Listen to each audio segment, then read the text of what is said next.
Two teenagers charged with murder and aggravated robbery stood before a juvenile court judge in Warren County today.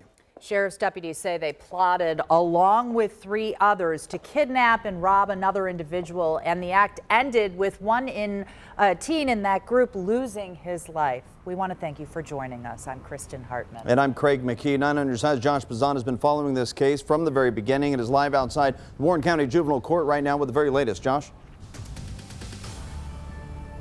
Craig, Kristen, we learned in court today that prosecutors are trying to have these cases moved to adult court.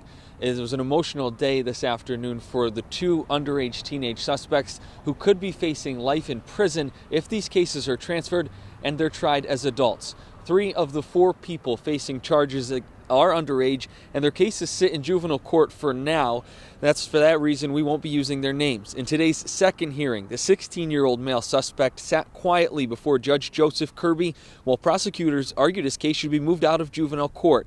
A very different tone from today's first hearing, where the 17-year-old female suspect was visibly emotional, crying throughout parts of the hearing and even shouting at the judge. Both suspects denied all charges today. Deputies say the 4 people facing charges and Mason Trudics, who was shot and killed, planned the robbery and kidnapping of another individual. The shooter has not been charged. The next step is scheduling another hearing to decide if these cases will be transferred to adult court.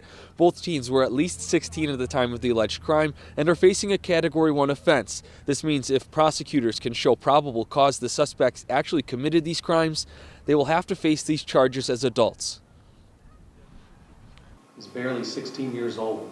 He's not old enough to vote, to serve in the military. He can't even buy a cigarette if he wanted to. Doesn't even have a driver's license. He doesn't have any prior juvenile record. He did not possess, use, or brandish a bat or a firearm. He wasn't even at the house at the time of the shooting. The third juvenile suspect did not appear in court today. I've reached out to his attorney to ask why. He is the 16-year-old boy who deputies say was critically injured during the incident last week.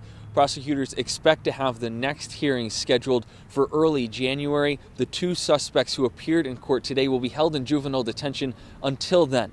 As for the 4th suspect and only adult facing charges, 18-year-old Dakota Cox is scheduled to be arraigned on the same charges at 1 o'clock tomorrow afternoon. Reporting live at the Warren County Juvenile Court, Josh Bazan, 9 on your side.